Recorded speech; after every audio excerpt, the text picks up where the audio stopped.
I was camping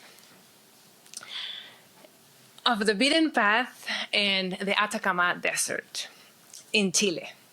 It was the middle of the night, and my partner and I were sleeping. And we hear a noise. Salgan de ahí! Salgan de ahí! Get out of the tent! What was that? We saw like a bright light spanning all across the fabric of the tent. And again, salgan de ahí! Get out of there! And we opened the zipper just to see two big black circles, a rifle, pointing at us.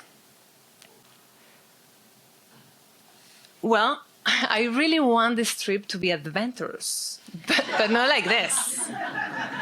So a few weeks earlier, we were planning to move back to the United States, his long homeland. And I realized that I didn't see any cool things in Chile. I moved to Chile to see all the natural beauty, the mountains, the desert, the Patagonia.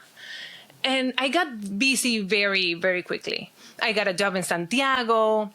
I was managing projects all over South America, and I didn't get to see all those cool stuff. So we decided to take 1 month trip, one last big adventure. So we began hitchhiking Torres del Paine, and every day was different.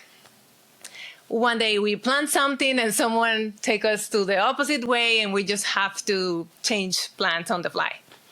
So one day, with zero preparation, we even submitted the Torres del Paine.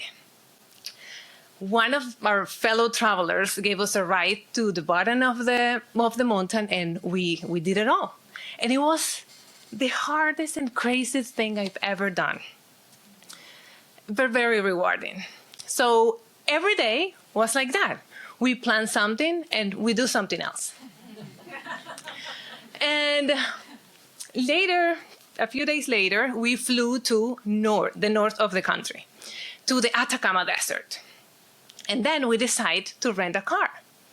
We rented our car and we were exploring all the camping spots and the trails. And one night, the elevation really got us. We got very, very tired, and we decided to pick a spot. We were using this like shady app that tell us like the unofficial spots where it's safe to park, to camp. So we picked a place, and then we drove there, and then we parked the car like a few meters from the road. We put our tent, we have some wine, we have some snacks, and we fall asleep. And a few hours later, things got weird. We hear a noise, salgan de ahí, get out of the tent. And we couldn't understand what was happening. We heard it again, we saw a lot of lights around the tent, and then we hear it again. And we didn't know what to do. Were we gonna kill us? We're gonna open the zipper? What is going on out there? Of course, we ended up open the zipper and see the rifle pointing right at our heads. So ultimately, we got out of the tent and we saw like a bunch of men dressing in black, and they started searching in every single thing we have. The tent, the car, they inspected every single pocket in our backpacks. They scattered all the things over the ground. And we were scary. My Midwestern partner with a very little Spanish was whispering me like, what do they want? What are they looking for? And I was trying to pay attention, but it was chaotic. It was freezing also, it was dark, the lighting, it was too many things happening at the same time. Finally, we learned that there were police officers, and they were looking for drugs. Because this spot that we picked, it was exactly where drug dealers exchanged drugs between Bolivia and Chile. So they, of course, thought that we were part of an exchange. So thankfully, they realized that we were not drug mules. We were just two clueless tourists that happened to be in the wrong place at the wrong time.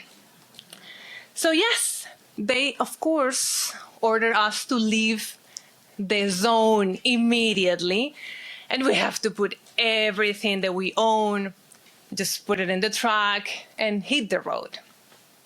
We drove for a few hours and the sun came out and we continued the trip. Now, of course, more planned and more cautious than before because we were traumatized.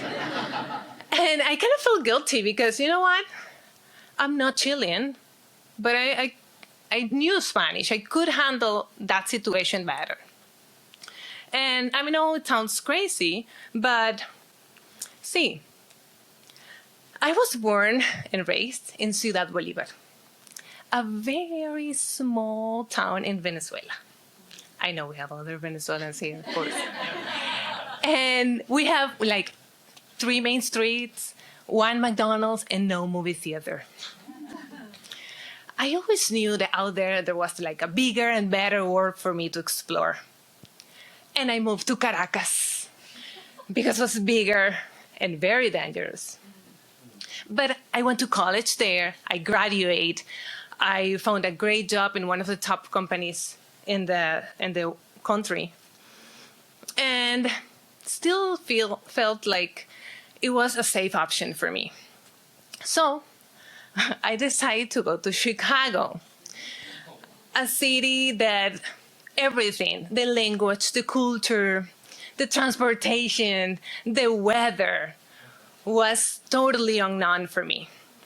So I made it work. I figured it out there. So naturally, I thought that I could manage that situation in Chile. So it turns out that there's a lot of things I still have to learn about life. And that 1 month trip in Chile taught me more than anything in my life until that point. What I learned and what I've understood since, and I keep close in my heart, is that life can be unpredictable, can be scary, can be beautiful, and can be inspiring, and all that at the same time. But sometimes, when you don't have a plan, you probably can be mistaken by a drug mule. But more often, being open to new adventures and trusting people lands you on the top of the mountain with a breathtaking view, and those moments made it all worth it.